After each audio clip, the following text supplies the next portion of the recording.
అదే RTV app వార్తల్ని క్షణాల్లో చదివే అవకాశం ఉంటుంది. ఒక న్యూస్ పేపర్, ఒక టెలివిజన్ ఛానల్ మీ చేతుల్లో ఎప్పుడూ ఉంటాయి. జగిత్యాల జిల్లా కేంద్రానికి సమీపంలో ఉన్నటువంటి నర్సింగాపూర్లోని సర్వే నెంబర్ 437 ప్రభుత్వ భూమి అన్యాక్రాంతమైంది. ఇది చాలామంది ఆక్రమించుకున్నారని ఎమ్మెల్సీ జీవన్ రెడ్డి సైతం ఉత్తమ్ కుమార్కి ఫిర్యాదు చేయడం జరిగింది. దీని మీద అధికారులందరూ కూడా ఒక విచారణ జరుపుతున్నారు. అయితే దీనిపైన విస్తుపోయే నిజాలు బయటకు వచ్చాయి.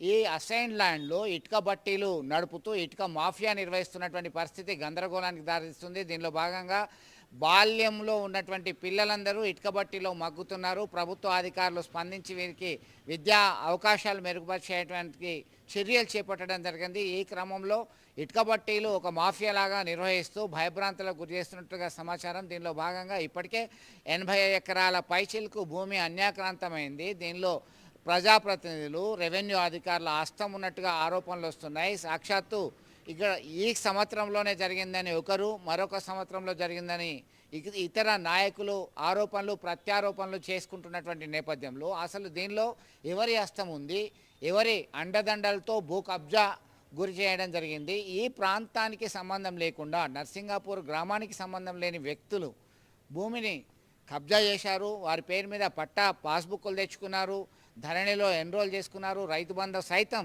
తీసుకుంటున్నారని చెప్పేసి ఆరోపణలు చేస్తున్నటువంటి నేపథ్యంలో విచారణకి సిద్ధమయ్యారు అధికారులు.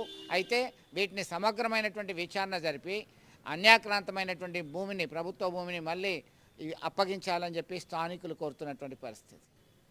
మరిన్ని వీడియోస్ కోసం ఛానల్ ని సబ్స్క్రైబ్ చేయండి. లేటెస్ట్ అప్డేట్స్ కోసం వాట్సాప్ ఛానల్ ని ఫాలో చేయండి.